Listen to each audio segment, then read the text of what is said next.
কথা কলিজা কোরবান করে দিব নবী তুমি যদি চাও জীবনটা কোরবান করে দিব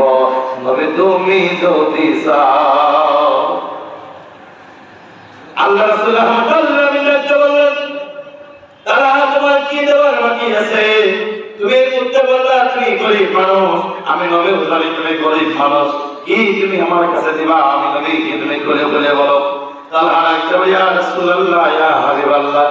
মায়ের নবীজি আপনি যদি আমাকে অনুমতি দিয়ে দেন আমি তাআলা আপনি নবীর কদমে দেওয়ার মতো আমার কাছে তেমন কিছু নাই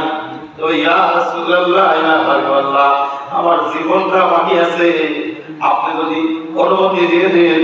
আপনি নবীর কদম মোবারক আমি তাআলা আমার জীবনটা কুরবানি করে দিতে রাজি আছি জবান করে বলেন আল্লাহু আকবার আল্লাহ নবী রাহমাতের নবী সাহাবীকে অনুমতি দিয়েছিল সাহাবীরা সমস্ত সাহাবীরা আমাদের কদম মোবারকে যখন সফর করলো যুদ্ধের সময় চলে আসলো যুদ্ধ করতে করতে করতে করতে করতে করতে নবীর কদম মোবারকে আল্লাহ হাবিব যাদের ময়দানে জিহাদ করতেছে ডান দিক থেকে যখন তীর গুলো নিক্ষেপ করা হয়েছে হযরত তালহা দৌড়ায় গিয়ে নবীর ডান দিকে দাঁড়ায় আল্লাহ হাবিবের বাম দিকে যখন তীর নিক্ষেপ করা হয় হযরত তালহা বাম দিকে গিয়ে দাঁড়ায় পড়ে সামনে দাঁড়ায় পিছে দাঁড়ায় আল্লাহ নবী ডাকতে বলে তালহা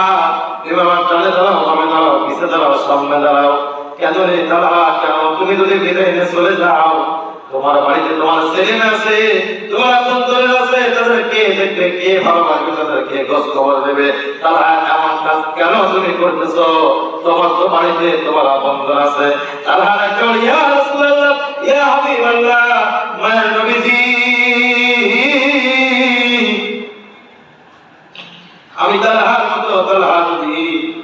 হাজার নাবি দিয়ে চলে যায় ময়দান থেকে আমার কোনো দুঃখ লাগবে না আমি তালহা যদি শাহাদাত বরণ করি আমি তালহার বিন্দু মাত্র কষ্ট লাগবে না দুঃখ লাগবে না